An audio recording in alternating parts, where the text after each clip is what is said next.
à toutes et à tous, bienvenue dans ce nouveau numéro de En direct du kiosque. Comme vous le savez, on reçoit un rédacteur en chef d'un journal, d'un magazine, d'un média lyonnais ou pas simplement. Et aujourd'hui, on est avec Nicolas Barrican. Bonjour. Bonjour. Vous êtes le rédacteur en chef de Médiacité.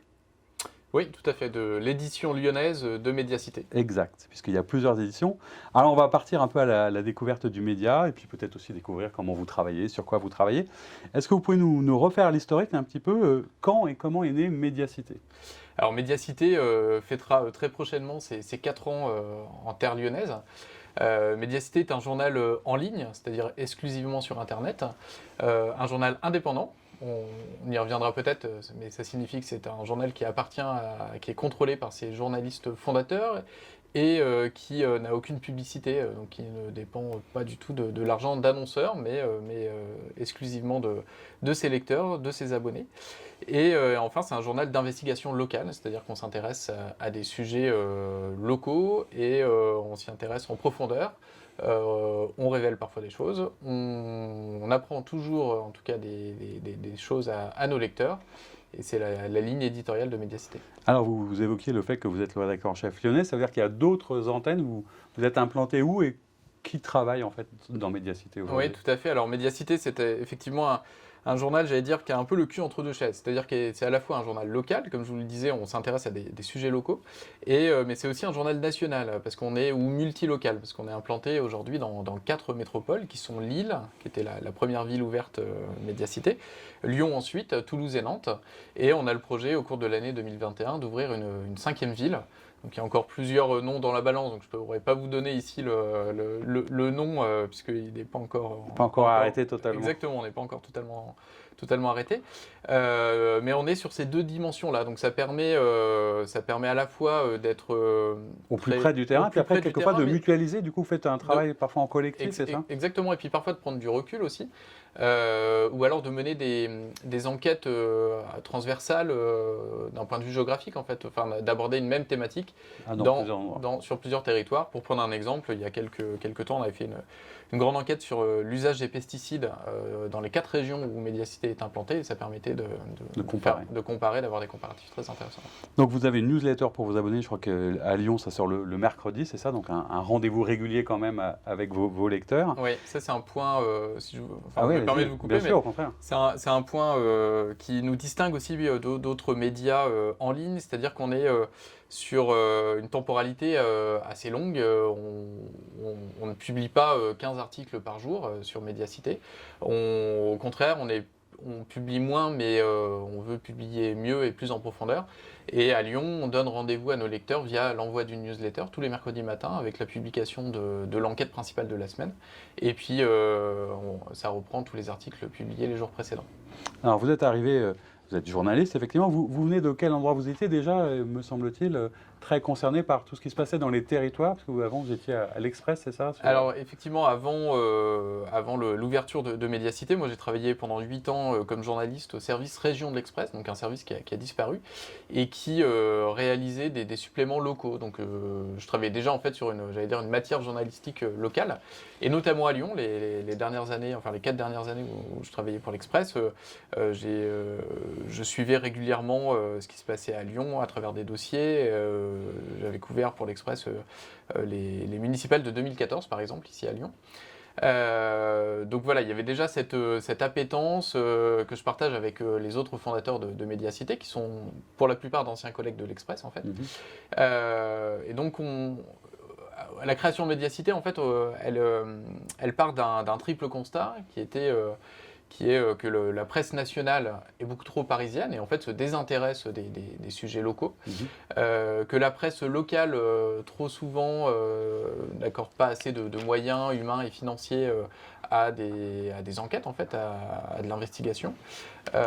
Et puis le troisième constat, c'était que en France, depuis 20-30 ans, les métropoles, les capitales régionales prennent de plus en plus d'importance, concentrent de plus en plus de population, de pouvoir politique, économique également, et que face à ça, le paysage médiatique avait assez peu évolué finalement depuis l'après-guerre. Alors du coup, dans vos choix qui sont assez forts, etc., on reviendra un peu sur l'écosystème lyonnais, mais il y a 2 choses qui me semblent intéressantes à creuser. Parce qu'il y a aujourd'hui de plus en plus, j'allais dire, d'initiatives de local, voire d'hyper local. Est-ce que c'est vraiment une tendance de fond dans le journalisme? On part de plus en plus du terrain pour expliquer les choses. Comment vous analysez cette tendance-là? Et puis la deuxième, sur laquelle on reviendra, c'est la dimension du numérique, effectivement, qui a sans doute bouleversé le rapport à l'info. Le local et le numérique, comment vous regardez un peu ça? Oui, effectivement, il y a un intérêt peut-être renouvelé pour l'info locale. J'allais dire, nous, dans les sujets qu'on traite à Médiacité, il y a parfois un peu... il y a diverses manières en fait d'aborder l'info locale, quoi. Il peut y avoir la recherche de l'illustration, on va illustrer localement un phénomène national. Je prends un exemple, la pénurie, enfin les débuts laborieux un peu de la campagne de vaccination, où il y a eu beaucoup d'annulations de rendez-vous par exemple en février, enfin fin janvier, février. On l'a abordé à Médiacité Lyon, voilà, en racontant ce qui se passait au vaccinodrome à Gerland, les annulations de rendez-vous, etc. à l'échelle locale. C'était finalement une illustration de quelque chose qui se passait un peu partout en France. Et puis il y a d'autres sujets où une histoire locale, nous on considère qu'elle peut avoir un intérêt à l'échelle nationale, voire au-delà. Enfin, je veux dire à l'échelle de la métropole, voire à l'échelle nationale. Et donc on va aller voilà, raconter des histoires, démêler des dossiers qu'on a identifiés dans tel ou tel territoire, mais on considère que ça peut intéresser au-delà du territoire. Avec beaucoup de personnes, c'est-à-dire que vous êtes à la fois peu nombreux à Médiacité, mais vous travaillez avec beaucoup de journalistes. Comment est constituée l'équipe? Oui. Comment ça se fabrique un journal comme Médiacité pour des gens qui ne connaîtraient pas l'histoire? Alors tout à fait. Aujourd'hui, on est 11 personnes à travailler à temps plein pour Médiacité, donc à l'échelle du réseau. Ce qu'il faut comprendre, c'est que Médiacité, c'est pas 4 rédactions sous une même bannière, mais c'est une seule rédaction avec 4 jambes, quoi. On organise une réunion de rédaction hebdomadaire où on se retrouve en visio, bien avant le Covid finalement, entre Lyonnais, Toulousains, Lillois et Nantais. Donc voilà, aujourd'hui on est 10 à travailler. Il y a un rédacteur en chef par ville.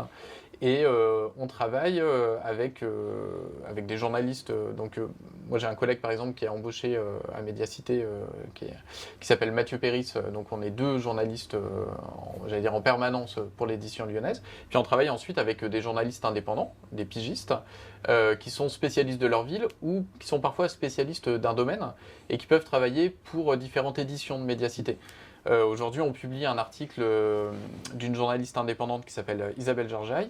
C'est une enquête sur les conditions de travail des agents de sûreté de l'aéroport Saint-Exupéry. Donc vous savez, ces gens qui nous fouillent quand on passe les portiques de sécurité, qui regardent ce qu'il y a dans vos bagages pour retirer les ciseaux ou le couteau que vous avez oublié. Donc on s'intéresse en fait à ces travailleurs-là qui ont vu leurs conditions de travail énormément évoluer depuis 2019 parce qu'il y a eu un nouvel appel d'offres, des nouveaux marchés de passer. Et donc cette journaliste Isabelle, elle est spécialiste des contrats de délégation de service public et plus largement des processus de privatisation. Donc, comme vous le savez, Saint-Exupéry a été privatisé en 2016. Et donc, Isabelle, elle est capable de travailler aussi bien sur la gestion par Vinci de l'aéroport Saint-Exupéry que sur la privatisation des parkings à Toulouse. Elle nous a fait des enquêtes aussi à Lille ou à Nantes sur l'aéroport de Nantes. Donc voilà, elle est, j'allais dire, multicarte d'un point de vue géographique parce qu'elle a une grande connaissance des mécanismes de ces sujets-là. Alors, on parlait justement de cette newsletter, etc., et du numérique. Et aussi du fait que vous aviez commencé par ça, j'allais dire sur le business model, parce qu'il y a quand même une économie du média. C'est sans doute assez compliqué, le marché publicitaire, la crise, etc. Est-ce que ça a été un vrai choix éditorial ou et aussi un choix économique d'être sans une sortie papier? Comment est-ce que vous avez fait ce choix-là? Qu'est-ce que ça vous apporte comme différence peut-être par rapport aux autres? Alors le choix du numérique, il était, j'allais dire, enfin, il relevait presque de l'évidence. Enfin, effectivement, on s'est posé la question du papier, etc. On traverse une crise de la presse qui dure depuis plus d'une quinzaine d'années et qui se manifeste notamment par la fermeture assez dramatique des kiosques et des maisons de la presse. Et effectivement, nous, on a fait le choix d'être présents sur Internet exclusivement. Le modèle économique de Médiacité, il repose sur, vous l'avez compris, sur l'abonnement. Donc on fait l'impasse et c'est bien sûr c'était volontaire. Ça vous donne plus de liberté aussi peut-être? Oui, alors j'allais y venir en fait.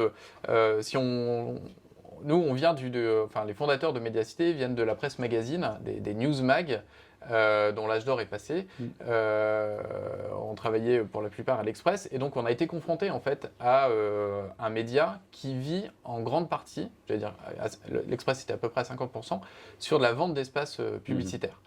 La pression publicitaire des annonceurs, elle se matérialise pas au quotidien, mais malgré tout, elle a été présente. Et moi, je peux témoigner, par exemple, un jour, il m'est arrivé avec un collègue de faire un dossier assez fouillé sur un dossier qui était dans l'actu économique, et un annonceur a retiré ses billes de l'Express, a annulé une campagne de publicité, il y en avait pour plusieurs dizaines de milliers d'euros, et ça a été branle-bas de combat au sein de la rédaction, comment récupérer cet argent, etc. Donc voilà, et donc pour vous dire que la pression publicitaire, c'est pas quelque chose comme ça, c'est pas un fantasme, elle existe, et effectivement on est beaucoup plus libre, une rédaction est beaucoup plus libre quand elle se passe de cette pression-là. Ce qui vous donne d'ailleurs un ton un peu particulier. Est-ce qu'on est proche de ce qu'on appelle le journalisme d'enquête, d'investigation? C'est un peu comme ça que vous définissez votre activité de journaliste? Alors, effectivement, nous dans le traitement journalistique? Alors, effectivement, nous, on emploie ce mot d'investigation, même si, finalement, je considère qu'on ne devrait pas avoir à l'employer, parce que le journalisme, ça signifie aller enquêter, en fait, aller chercher des faits, les mettre en perspective, les vérifier, les recouper, les soumettre au débat. Et voilà. Si l'expression journalisme d'investigation s'est autant imposée finalement ces dernières années, c'est à mon sens la conséquence du fait que la communication a de plus en plus envahi les sphères de l'information, et c'est employer l'expression journalisme d'investigation, ça permet en fait de distinguer un travail d'enquête d'un travail comme on dit dans le jargon, de bâtonnage, de communiqués de presse ou de déclarations des uns ou des autres. Il en faut pour tout le monde, mais c'est quand même comme ça qu'on s'y retrouve. Alors vous parliez des pressions du monde économique, de la publicité sur un certain nombre de médias. On est dans une conjoncture pas simple, etc. Puis on va avoir des échéances politiques et électorales qui arrivent avec les régionales, puis tout de suite derrière les présidentielles. Est-ce que la politique, c'est un sujet pour Mediacité, et comment vous l'abordez, comment vous le traitez justement par rapport à votre angle à vous? Alors, on traite régulièrement effectivement de politique sur Mediacité. Pas plus tard que la semaine dernière, on a sorti une longue enquête sur les subventions que la région Auvergne-Rhône-Alpes, dirigée par Laurent Wauquiez, a octroyées au cours du mandat aux chasseurs. Donc ça représente plus de 6 millions d'euros. On s'est demandé comment avaient été utilisés ces 6 millions d'euros-là. Je vous invite à aller lire l'enquête sur Mediacité, il y a plein de choses assez surprenantes. C'est-à-dire que vous allez suivre particulièrement tous les candidats en Auvergne-Rhône-Alpes sur les élections? Tout à fait, on a déjà commencé. On a publié en début d'année un portrait fouillé de Fabienne Grébert, la candidate écologiste. On s'est intéressé dernièrement au vrai faux retour de Najat Vallaud-Belkacem dans la région. Et puis on va continuer encore à suivre l'actualité de la campagne, des candidats, à mettre en perspective leurs propositions, etc., etc. Et du coup, est-ce que c'est plus difficile quand on est comme ça un peu plus pointu ou un peu plus critique, entre guillemets, pour avoir l'information? C'est-à-dire que comment est-ce que vous allez chercher l'information? Est-ce que c'est politique que vous challenger, titiller un petit peu? Est-ce que du coup, il vous parle quand même derrière? Ou l'entourage vous parle? Comment est-ce que vous obtenez l'info du coup? Alors, j'allais dire... les réactions varient, sont très différentes d'un responsable politique à un autre. C'est vrai que certains sont plus ou moins susceptibles. On a parfois été blacklisté, c'est-à-dire qu'on ne reçoit plus forcément les communiqués de presse ou les invitations à des rencontres presse de la part de certains élus et de certaines collectivités. J'allais dire, c'est pas grave, ça ne nous empêche pas d'avoir accès à l'information.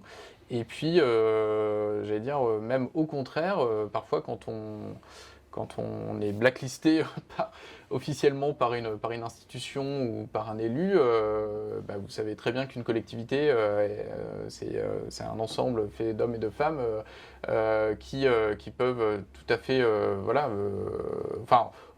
on a parfois plus de relations avec le service presse ou le service communication. Ça ne vous empêche pas de parler d'autres personnes. Voilà, ça n'empêche pas de trouver de l'information par ailleurs. Donc vous allez suivre un peu tout ça. Et puis, comme l'idée de ce magazine, de cette émission, c'est de s'intéresser justement aussi aux enquêtes en cours, aux prochains numéros, pour donner envie peut-être à ceux qui nous regardent d'aller découvrir ou de s'abonner à Médiacité. Quel est le thème de la prochaine enquête un peu fouillée que vous allez sortir bientôt? À quoi vous allez vous intéresser prochainement? Alors, je peux peut-être vous parler d'une enquête qu'on mûrit là depuis plusieurs semaines dans un dispositif un peu particulier, parce qu'on a beaucoup parlé là de notre approche un peu investigation-enquête, mais Médiacité s'intéresse aussi à des sujets, j'allais dire, de solutions, à de l'enquête sociale et sociétale. Et dans le cadre d'un dispositif qu'on a baptisé Dans ma ville, on est en train de préparer une enquête collaborative autour de l'alimentation. Comment se nourrit-on aujourd'hui, en 2021, dans nos métropoles? C'est un sujet qui a été mis un peu à la une de une petite actualité récemment.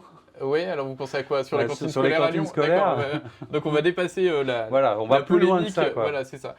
Moi, je pensais plutôt au premier confinement, en fait, où soudainement, on s'est interrogé sur nos modes de consommation, où on a vu fleurir des étals un peu improvisés sur les trottoirs, où les producteurs qui étaient privés des marchés de plein vent se retrouvaient à venir à la rencontre des consommateurs, en fait, en cœur de métropole.